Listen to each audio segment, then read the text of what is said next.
We're at the University of Sarajevo, and what's interesting, if you look up here, you're going to see on top of the university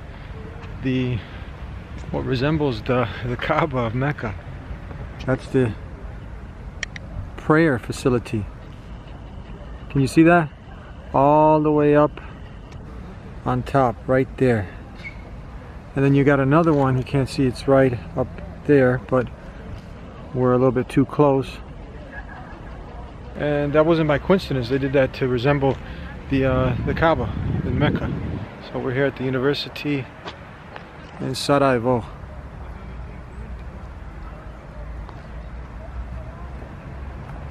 And we're meeting up with an American professor who accepted Islam. Let's hear his story.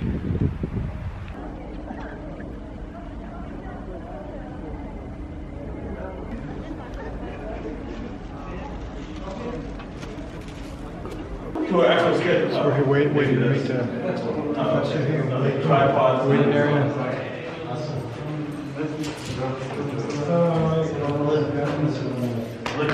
Assalamu alaikum. Are you a professor? Yes, I am. Professor what? Kaminsky. Kaminsky? Yes.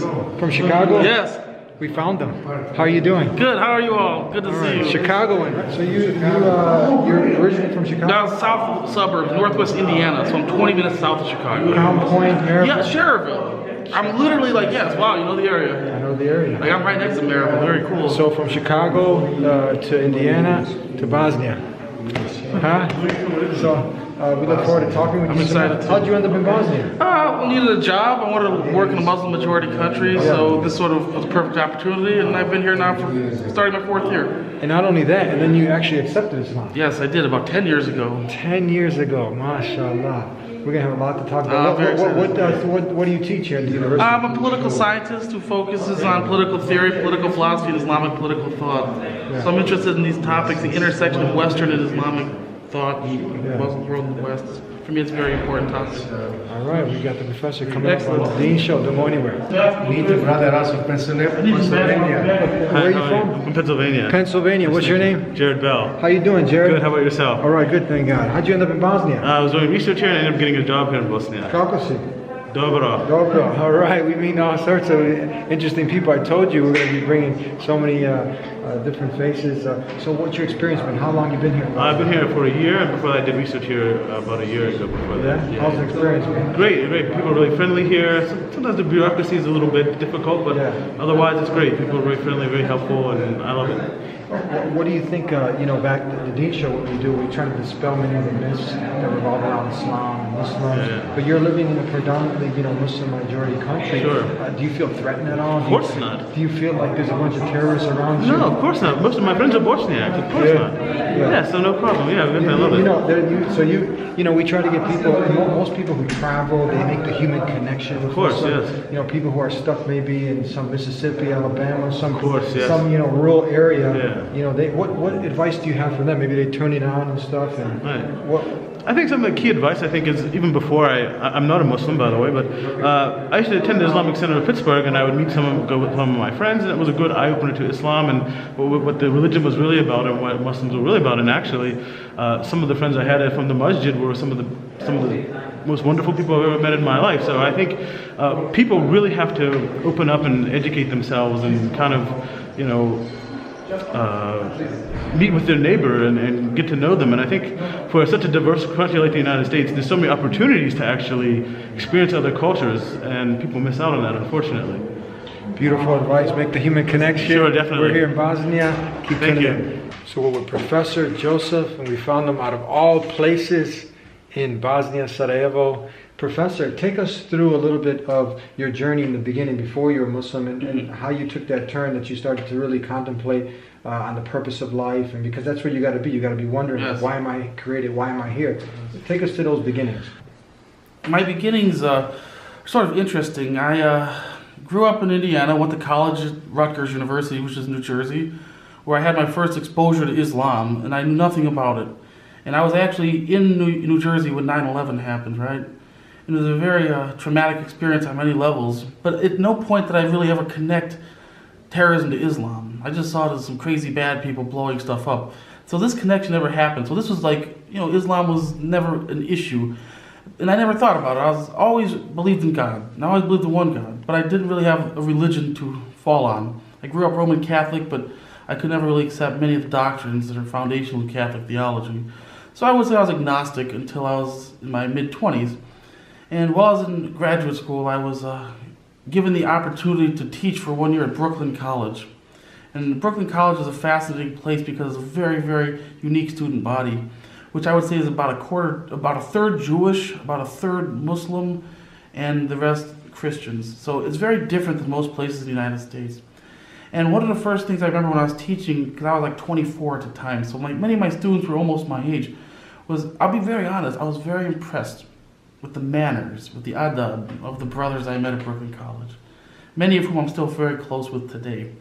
Believe it or not, one of the first people I actually encountered at Brooklyn College was Muhammad El-Shinawi, who you're probably familiar with now. He's quite popular. He's got a very popular media presence. And so I actually met a lot of really very well-mannered brothers. And this was the first thing that drew me into it, was meeting these people who didn't use bad language, who didn't talk about girls, didn't talk about getting drunk, shook hands, introduced themselves with the salam alaikum, which I didn't know what it meant. So this is like my first exposure to Islam, was this the adab of the people.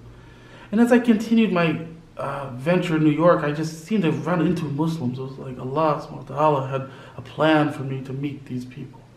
And finally I realized that I wanted to understand this religion better. I didn't get it. I just knew that it was something different. So I finally purchased a copy of the Qur'an, the Pickthall translation actually, which I have somewhere here still. I read this translation, and it was really it changed everything. It changed my entire trajectory of life, honestly. So it was the people who I met that first got me interested, and then the book had me sold. It really answered all of the questions that I had prior to becoming a Muslim. It addressed all the questions that Christianity seemed to leave open. And I remember looking in the mirror, and I felt something I've never felt before, and I can't even say I've ever felt since. This sinking feeling in my stomach. I felt like I was on a roller coaster. I remember thinking, oh my God, I'm a Muslim. I started crying. And it was a very powerful experience that I can't really put words into. So that was my initial exposure to Islam. And what makes it really interesting is I wanted to learn more about it. So I remember going for the first time to make salat in a mosque. So I went to an area, I lived in eastern Brooklyn, and I went to an area that was mostly Pakistani, and I was the only white guy in there. Everyone else was older Pakistani men with henna beards and everything. I didn't really fit in. I knew nothing about the salat, nothing. And I remember I walked in there and everyone looked at me, but they were very welcoming and a little bit, surprised to see a big white guy walking in there, but they were very helpful. So I walk into the mosque not knowing anything. So I walk in with my shoes on. And they say, no, take your shoes off, take your shoes off. And then they hand me the lota, right? The thing to do wudu with. I didn't know what it was. All I could remember from my Catholic days was they give you this thing of wine to drink for the Catholic communion. So I thought that's what I was supposed to do. So I took it to my mouth to drink it. And they're like, no, don't do that. And then they explained how to properly do wudu. And I made salat with these men who I'd never met before. And when the khutbah was over, because it was a Jummah I went to, all the men came around me and hugged me. And the Imam put his hand on my shoulder and made some dua that I didn't understand. And once again, I felt this powerful feeling, like I felt welcomed. I felt these people really loved me. It was something that you don't experience in other cultures. It was a genuine sense of warmth, a genuine sense of brotherly love. And that was really it. And after that, my entire research interest changed. I became more interested in Eastern political thought, Eastern philosophy, Islamic thought more generally. And this was really the beginning of my path to where I am today. Now, some people might see the hat and think that you come from is it Afghani or what's the? Can you explain for someone? This is an Afghani pakul that I actually got while I was living in New York about, I would say, 8 to 10 years ago. And for me, I've always been inspired by the Afghan people's resilience. It's a very difficult place to live. It's a very difficult times they face on many different fronts. And I don't know, I felt like when I first embraced Islam, I was always spent most of my time around people from Pakistan and people of that background, Afghanistan. So I didn't really get to know Turkish people or Arabs really until I was a little bit later in my development. So my initial introduction to Islam was from mostly Pakistanis. And this is sort of a Pakistani common hat as well. And I just like it. I like the way it feels. It reminds me I'm a Muslim, and it really sort of prevents me from doing things I shouldn't. I think of the hat. I think of I'm representing Islam, and I need to manage myself, guard against temptation and fitna. Tell us, Professor, you obviously are a person, an intellectual, someone who's thoroughly did their research, but when you hear some of these common cliches that people throw around, that Islam oppresses women, some people might be tuning in and saying, how can he join a religion that promotes terrorism? And many of the other misconceptions people have. How do you start off a conversation? Because sometimes you got to move these things out of the way before you can get to the crust of the matter. One of the bits of advice I will give to people who are in this situation: first, you have to understand who is asking you the question. What is their intent? If they genuinely are questioning things and they're interested, if their heart is open, if their mind is really wanting to learn about Islam, if they're actually interested in having a real, genuine discussion, then I think you should engage these topics. But you need to be aware, some people just want to troll you. They want to harass you. And in these situations, I recommend to brothers and sisters, just understand that this person is just looking to cause trouble, and I don't want to talk about it, please. And just get out of the situation, because there's no point in debating with someone who already has their mind up. But most people, I believe, honestly are somewhat open. And the way I address these questions is letting them know that there are, in fact, many different misapplications, misunderstandings, and misinterpretations of Islam by all levels of society, not just common lay people, but even scholars who sometimes issue very questionable fatwas, who do things that seem to be contradictory to the basic principles of Islam. And I recommend people to read the text themselves, to experience the religion themselves, and to spend time around Muslims and talk to people that have knowledge. Talk to people with good hearts and good spirits and good souls. And I think this is the best way to go about doing this. How was it now you accept Islam? Tell us that moment. You took the Shahada, Yes. define what that means, and what happens from there. You talked about the experience of love, but then how about, was there any backslash from your family? Very difficult experience for the convert, especially from a middle-class white Christian family, is dealing with family and friends. When I made my Shahada at Masjid al-Farouk in Brooklyn, it was a very powerful experience, but I knew it was going to change a lot of things, not just my inner soul, but my external surroundings and my relationships. And my parents, it was a very difficult transition for them. We had many fights for many years. But they finally recognized after a few years, it took years, that I wasn't one of the bad guys. I was somebody who truly embraced this religion for the reasons that were related to what the religion is all about. And over time, witnessing my change in behavior, the change in my actions, they started to tolerate and appreciate that I had become a better person. To this day, they still don't fully understand or accept Islam. And for many of you, your family and friends will never. Thankfully, in my case, very few of my friends ever had a problem. I didn't have to deal with that with friends. But with family members, it was a challenge, and it still is. But that's okay, because toleration is something that is important. And we're taught that we have to respect our parents, even if it's difficult. And it's a fitna for us. We have to stay connected to our families, even if they don't really like our religion. But as time went on, I can honestly say my relationship with my family has improved, and things are much, much better now than they were about 10 years ago, for sure. I don't know how it is here in the university, but usually when you come to the university in the States, maybe you take a philosophy class, Yes.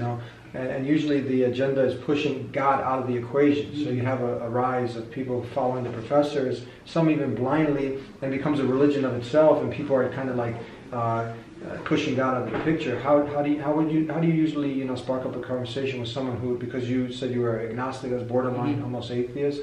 What do you like to tell an individual like this when you're trying to talk with them? When I'm engaging with my students on these topics, I always try to juxtapose the Western arguments with the Islamic arguments. My job isn't to be a propagandist. I'm not here to indoctrinate my students with any worldview. Now, with that being said, many philosophers argue that it's impossible to escape our subjective situation. Philosopher Thomas Nagel talks about the view from nowhere is impossible, because we are all situated somewhere. But I think it's our job as faculty to try to separate our personal feelings as best we can, but it doesn't mean we can't use the logical, reasonable arguments that our religion provides us to make points and make cases. So very often when I do philosophy or when I do political science, I will reference Islamic texts, I will reference Qur'an, I will reference scholars of Islam, and I'll ask students to compare these ideas to some of the Western ideas. And as you said, in many ways science itself has become a religion. And this is fascinating because this is an idea that even secular Western scholars in the 1930s and 40s, the critical theorists of Frankfurt School, endured. They got involved with this idea of science becoming its own religion, for that matter. So when you try to approach these topics from a multi-dimensional perspective, I think you have a better chance of reaching out to everybody. So if I'm just using Islamic sources to prove my point, I'm going to alienate half a class. But if I'm just using secular sources, I'm going to alienate the other half. So you need to try to find a way to balance and get everybody involved in a discussion and conversation. And it's a difficult thing to do, but I think the longer you teach, the more experience you have in the classroom, the more you're able to handle this. Now, your family was from a Christian background? Yes, Roman Catholic. Roman Catholic. If someone asks you now, are people kind of like you abandoned Jesus? You know, what is your view on Jesus now as a Muslim? I think I have a much better, more realistic, proper understanding of Jesus, peace and blessings be upon him now than I did when I was a Christian. Like I said, I could never understand the notion of the Trinity. This was something that even as a child I thought was silly. How can God be Jesus and the Holy Spirit at the same time? This just didn't make sense to me. How could God allow himself to be killed and then rise again? Just made no sense. And all the explanations offered to me just were not satisfactory. And quite honestly, I think now as a Muslim, the story of Jesus Christ, peace and blessing be upon him, makes a significant amount more sense. When you take Jesus and recognize him as a prophet rather than as a divine figure, rather than as a semi-God or a God, it makes more sense. And you start to understand the real message and the teachings of Jesus better. And I think that, for me, the best thing I can say to young Muslims is continue to learn about Jesus Christ through Islamic sources, because in my opinion, Christian sources can't be relied upon as much on this. As we know, Christian texts have been changed and translated and retranslated. I really think that young Muslims should look for Islamic sources for guidance about our prophet Jesus, because we have to remember that Jesus is our prophet as well. You have this concept, the theology. Many people, they attack Islam on some of the things that might need some further clarification. But the one thing you really don't ever have a problem with is the belief system that worship the Creator, not the creation. That just goes with the innate disposition that we were created with, right? Jesus did it, Moses did it, Abraham. And God, out of his love, he sent these messengers, to guide humanity. But people, Prophet Muhammad, who is he? What from his teachings or from his life, what can you share with people who, they don't know much, and the things they might know are things that just false propaganda? I think that, once again, it comes down to knowledge, and it comes down to finding good sources to read. And there are so many books today, some very, very negative books about the Prophet Muhammad, peace and blessings be upon him, by non-Islamic scholars. I think a young Muslim needs to find somebody that they can trust. They need to find a group of people they can trust who can guide them to the right texts. Thankfully, alhamdulillah, my brothers at Brooklyn College were able to point me towards proper sources and proper guidance. And for people, I say, that don't understand this Prophet, peace and blessings be upon him, they need to understand how amazing of a man he actually was. When you consider the situation he was born into, horrible, horrible situation. I mean, he was an orphan. He had to deal with idolaters, very powerful people in Mecca. He was able to overcome seemingly insurmountable odds and be victorious. And this is something, a lesson in perseverance, and lesson in having personal strength that I think anybody of any religious background can grasp and understand. Looking at the life of the Prophet, peace and blessings be upon him, looking at his example, and not being blindfolded by propaganda and misconceptions. And it's very dangerous because these people are very powerful. These Islamophobic actors have an enormous amount of funding, and it's very important to be aware of these tactics. And this is why it's important to have steadfastness and to find people who you can trust, who can help you to properly evaluate sources, not just secular, but even religious sources, because some religious scholars are not necessarily as trustworthy as they should be. What are your comments? What do you guys hear in this part of the world? Nowadays back home, as soon as there's some lunatic, some deranged, nutcase, he does something, right? And somehow maybe he passed by a Muslim, maybe he had lunch with a Muslim, maybe he's Muslim, but he's at the nightclub, he's doing everything opposite of Islam. Yeah. They love to stigmatize Islam and bring it in the equation. But just recently, I don't know if you're up with the news. It was the bloodiest, the deadliest mass murder that just happened, where close to, I think, 60 people were killed, almost 500 injured. And the guy didn't yell Allahu Akbar, God is great. So it's not terrorists. They're looking at his mental state. Is this an obvious double standard that people are seeing here, and hypocrisy? What are your comments on this? Oh, I think for sure there's a major double standard here. I think that clearly when a Muslim does anything, it's terrorism, even if it is not. And when quite honestly, a white male, not Muslim, does the same thing, it's framed very differently in the media. But I have a very important message regarding this. When using the term terrorism, it has to be understood as proper political science context. This is very important, because when we start throwing around terrorists, and this goes for Muslims too, claiming that, this guy's committed an act of terrorism, we have to understand the parameters of terrorism as understood by most within UN definitions, which include an effort to instill fear in a civilian population through violence, to get a political end accomplished. This is very important. If somebody commits mass murder and it does not have a political end, if it's just a crazy lunatic, literally who's crazy, that is not terrorism. And we need to remember this, because it protects ourselves. Because if the definition of terrorism gets to start being used for any single act of violence, it will ultimately be used against Muslims. Muslims need to make it clear that terrorism cannot just be used to describe any old act of violence. It really has to fit within these parameters of having a specific political end, seeking to change and alter policy. This is something that has to be considered. Otherwise, the term will, as I said, it will be used inappropriately and it will stigmatize communities. You've been here in Bosnia for over how long now? This is starting my fourth year. Fourth year. Many people back home, it's kind of been a forgotten history. The greatest genocide that happened after World War II. Can you kind of fill in people who have no idea on what happened, just in brief, summary of bringing people up to speed in this beautiful, wonderful country? Shortly after the dissolution of, so all story goes back to the early 1980s when Marshal Tito passed away. There was a period of instability as communism was on its deathbed. And then when the country started to finally break apart, people sort of immediately embraced their sectarian religious identities in a way that, in my opinion, wasn't necessarily authentic. I think this was more about nationalism, with religion as being used as an excuse.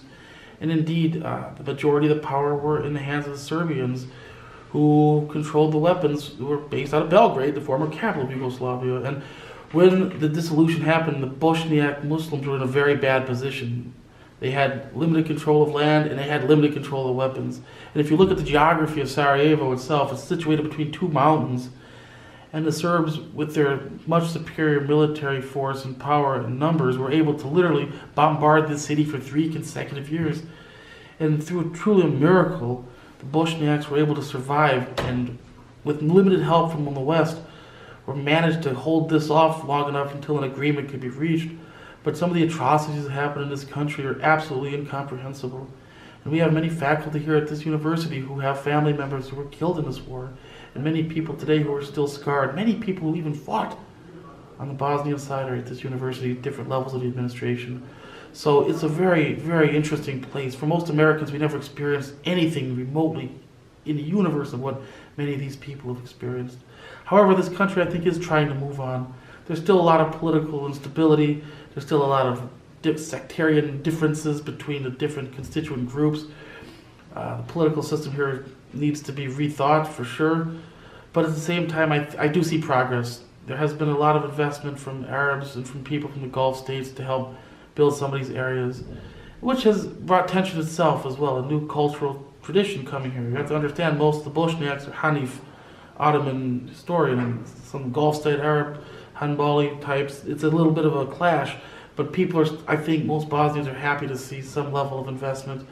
And at least religious Bosnians, I think, see the importance of brotherhood and of connecting to the other Muslim majority countries. Before we wrap up, some closing advice for those struggling. Yes. Now they are relating to you, former Catholic, then agnostic, you couldn't deal with the Trinity, trying to figure out the purpose of life, so many different, misconceptions about Islam, they're turning into the Deen show. What advice do you give them? My advice is life is not short, it is long. And we ultimately don't know what Allah's plan is for us, right?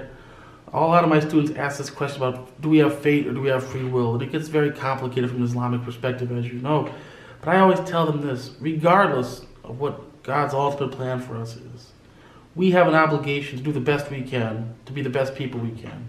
Only God knows what actually that plan is.